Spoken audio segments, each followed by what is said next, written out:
Before we get started, I understand we've got a number of school board members that are joining us today.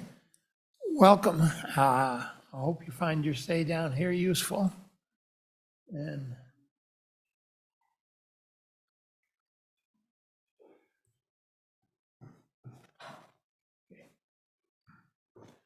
okay, committee will come to order. We've got two community college bills this morning.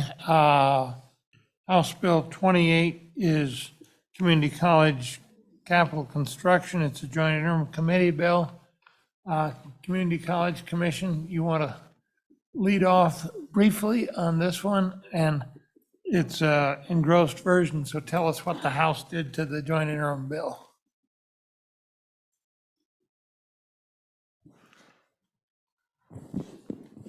Go ahead. Good morning, Mr. Chairman, members of the committee. I am Sandy Caldwell, the Executive Director of the Wyoming Community College Commission, and I have with me Mr. Michael Swank. He is the CFO for the Community College Commission. We'll go very quickly through House Bill 28. This is a short bill, and what you will see on this very simple bill that just really does one thing, and that is what you will see on page 2. And this is repeated several times on page 2. So if you will look at lines 2, 3, and 4, this language changes from 100,000 to 250,000. And it does it on 3 locations on this page. And then, and I will explain those just in just a moment. On the last page, it really only provides for an effective date of immediately. So let me explain this particular bill. Currently, the Community College Commission is required to authorize any capital construction project for the community colleges that is 100,000 or above. It must be approved or authorized by the commission in order for the project to qualify for the state major maintenance. So it is a floor, if you will, of requirement for the Community College Commission to approve. And this would be anything with no funding, by the way. If a project requests funding or reaches the amount of 1.5 million, that project must also go through the prioritization process at the commission, the State Building Commission, and then on to the legislature for approval, and if requested and agreed upon with the legislature, an appropriation. So what this bill does is simply changes that amount of authorization for the commission for self-funded projects at the community colleges from 100,000 to 250,000. This was at the request of the commission, by the way. Mr. Chairman, members of the committee, the commission actually asked for 500,000, and the Joint Education Committee brought that to 250,000, and that is what passed through the House. And the reasoning, I want to make sure you're aware of this, is because you can't build a vestibule on a building for $100,000 anymore. So the colleges do their facility plans, they bring them forward, and the commission really thought that the amount needed to be updated to reflect a more current, realistic building construction. So with that, Mr. Chairman, that is the entire bill, and we're happy to answer any questions. Any questions for the Community College Commission on this one? So all the House did to it was put an immediate effective date on. Okay. Yeah, you really can't do very much anymore. This is a keep it up with inflation, and it does make things a lot less cumbersome, does it not, when you can do with things within the limits here?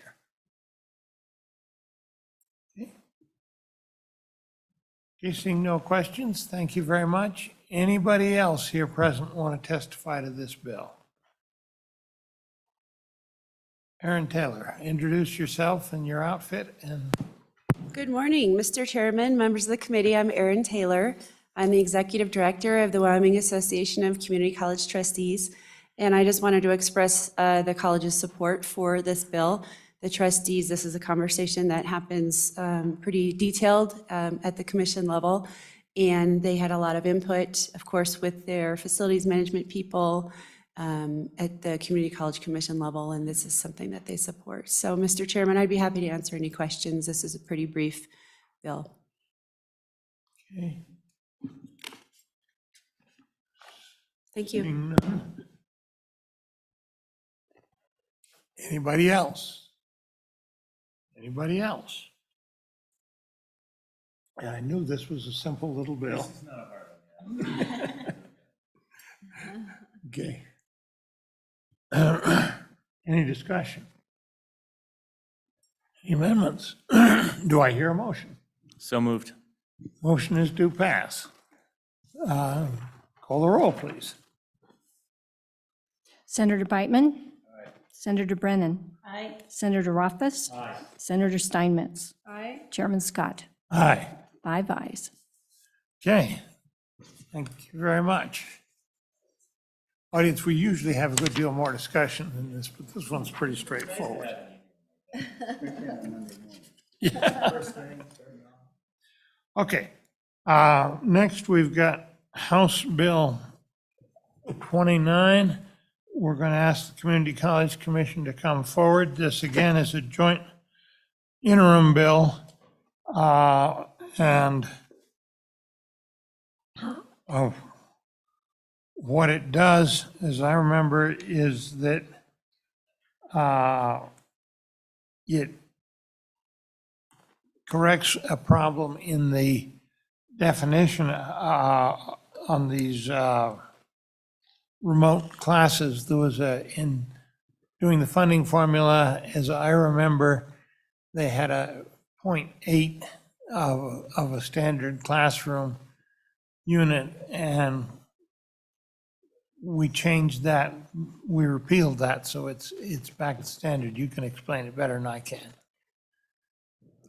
Mr. Chairman, members of the committee, I'm Sandy Caldwell, Executive Director of the Community College Commission, State of Wyoming. And again, we do have a short bill here before you today and worked with the interim committee to do so. Chairman Scott actually did a great job of explaining this. What happens with the courses for the community colleges is there are really 3 levels of courses. They're called levels of instruction. So there's a level 1 that is a lecture class, for example. You have a level 2, that's like a lecture lab. That would be like a biology or a chemistry, one of those courses that have a lab component to it. And then you have the level 3, which are high cost, low enrollment.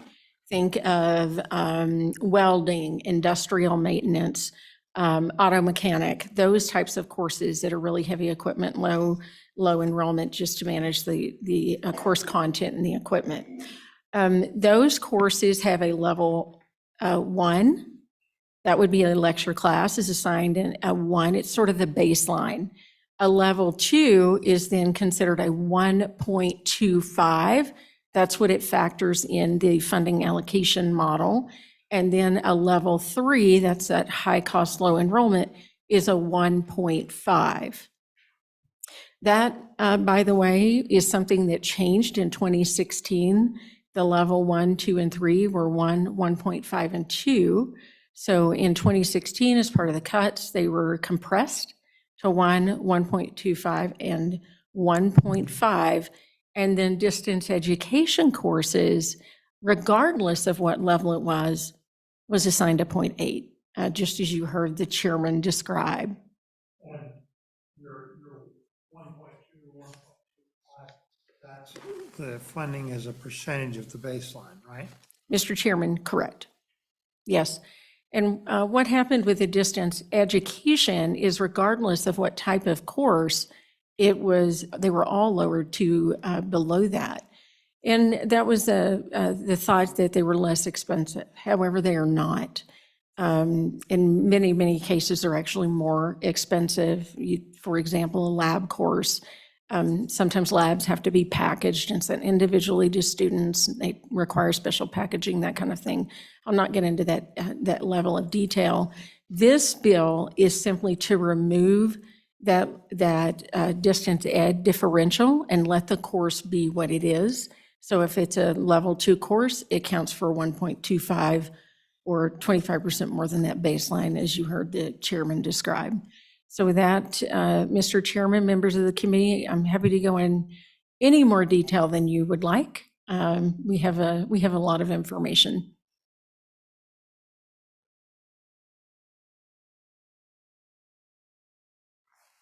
Okay, let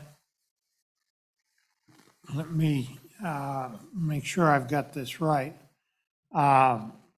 This does not affect the total funding for the community colleges, right? This affects allocation amongst the several community colleges depending on what kind of distance education they've got. Is that correct? Mr. Chairman, yes and no. So I need to make sure to clarify that. There is what is called a recalibration every 4 years. And so in this biennium and the next biennium, it would have no effect in funding whatsoever.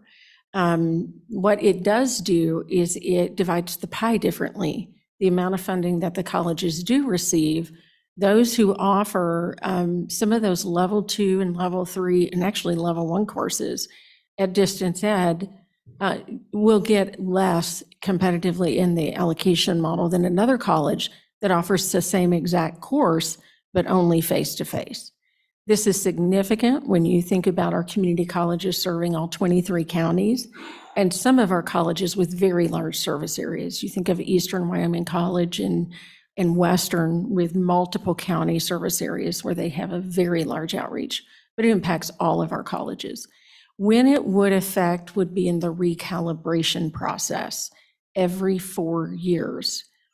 What I will tell you is that enrollment, the number of FTE the colleges have, is a far greater impact than any amount that would come from a level of instruction. Excuse me. So, and I will give you an example. The recalibration, because enrollment is down, would have been a cut of $4 million. And had the recalibration been in place, it would have still been close to $4 million.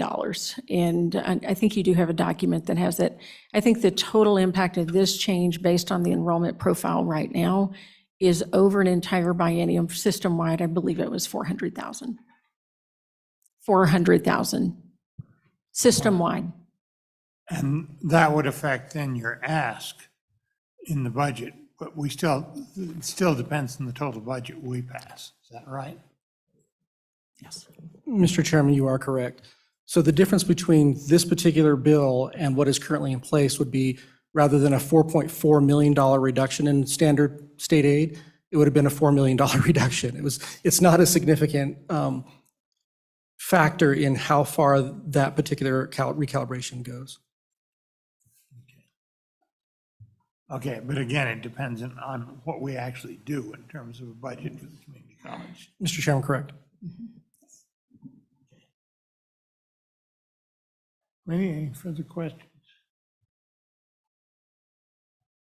As I recall, basically the argument is, the argument was, well, distance education, you just add one more outlet, online outlet, that doesn't cost anything, which is mostly true. But it turns out that each student needs the same amount of attention from the instructor, whether it's face-to-face or virtual. So it basically costs the same on a per student basis. And so the using the same factor made sense. Is that what you recall?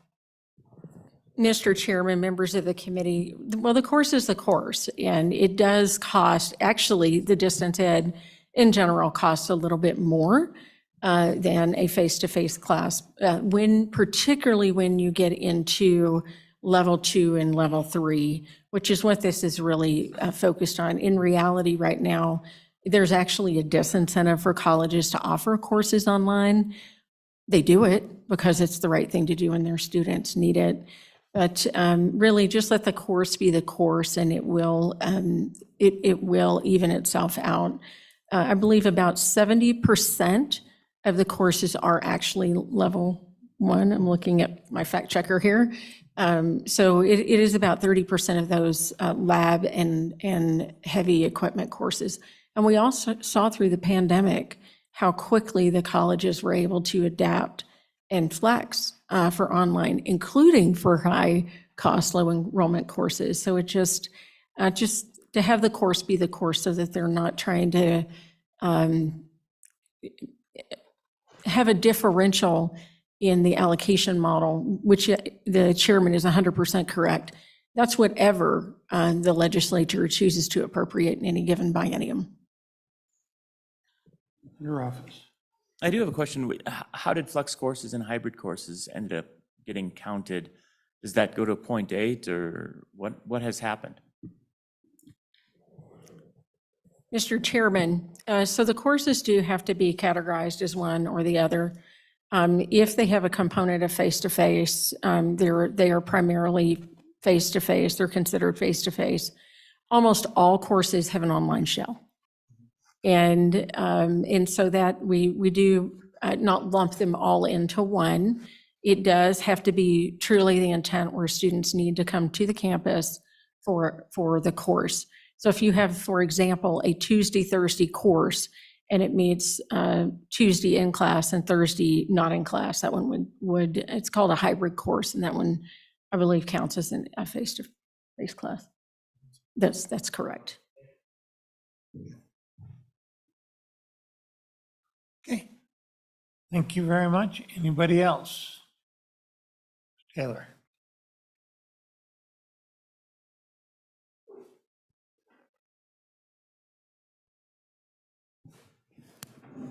Good morning again, Mr. Chairman. My name is Erin Taylor, Executive Director of the Wyoming Association of Community College Trustees. The handout you have before you is what I provided for the committee. Really just trying to give you a walkthrough, especially for the new members of the committee, a little bit of benefit of the interim conversation. You know, the community colleges have spent the last 2 years really giving the Education Committee a deep dive in how the funding system works for the community colleges, the fixed costs, the variable costs, where the monies flow, how the monies flow, the background behind the impact of enrollment, House Bill 80, which you heard Dr. Caldwell mention in 2016, and the impact that had on the levels of instruction, and just some more data for you. And so this is really provided to be informational for you. And I think it's been a really good opportunity for the Education Committee to truly understand how funding for the community colleges works, because it is different than K-12, and we seem to talk a lot more about K-12, and that's great. But having a body, a legislative committee that really has a little more expertise in this, I think has really been valuable. And so some of the questions that you heard earlier are provided on that. Technically, it's on page 3 of this handout, where you can get a little bit more information of the numbers of courses, how many of them are considered level 1, how many of the online courses, if reassigned, would go to each of those categories. And so I just wanted to point that out to you. But ultimately, what you did hear from Dr. Caldwell and Mr. Swank is that no matter how the recalibration goes, it's obviously always up to the legislature on what that number would be. There's so many factors that go into this. There are performance measures included in the community college recalibration, including participation progress, performance, the levels of instruction, but ultimately enrollment is the biggest driving factor for what that number looks like. But there's lots of components. So it's just an educational opportunity that we wanted to make sure you had as much information as possible. And Mr. Chairman, I can just answer any more questions if you have them, but wanted to make sure that you knew that there are resources available to you. Questions? Questions? Okay, thank you Thank very you. much. You're next. Mr. Chairman, committee, I'm Sarah Dorenzo. I'm the Executive Director of the Wyoming Economic Development Association. WEDA represents over 200 economic developers, communities, and entities throughout Wyoming that work to foster economic growth in the state. Thank you for the opportunity to speak in support of House Bill 29 this morning.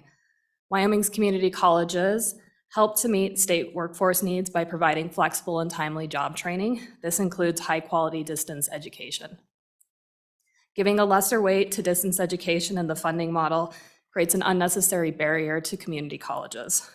Many students rely on supportive online education to earn a credential for higher-paying jobs.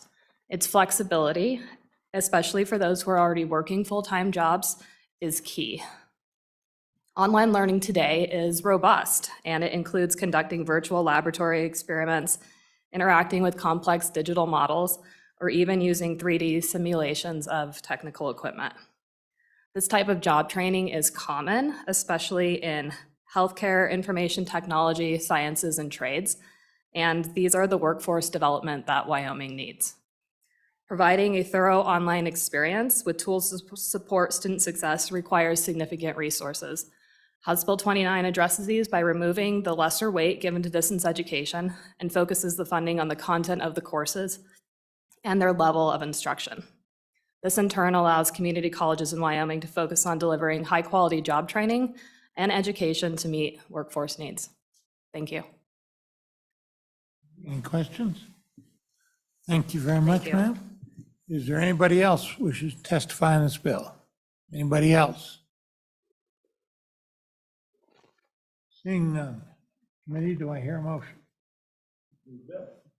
Motion is due pass. Any amendments? Seeing none, any discussion? Call the roll, please. Senator Brightman. Senator Brennan. Senator Rothfuss.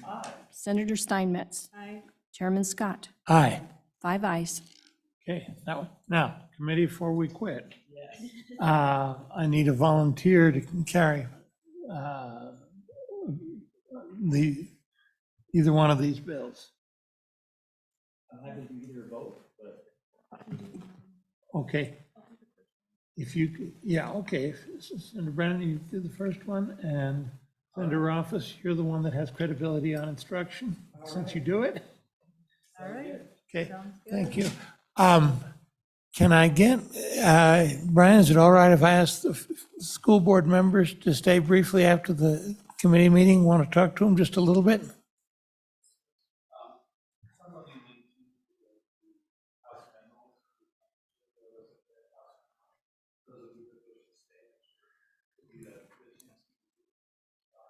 Yeah.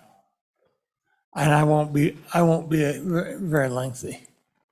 Okay, so committee meeting's adjourned, but I did want to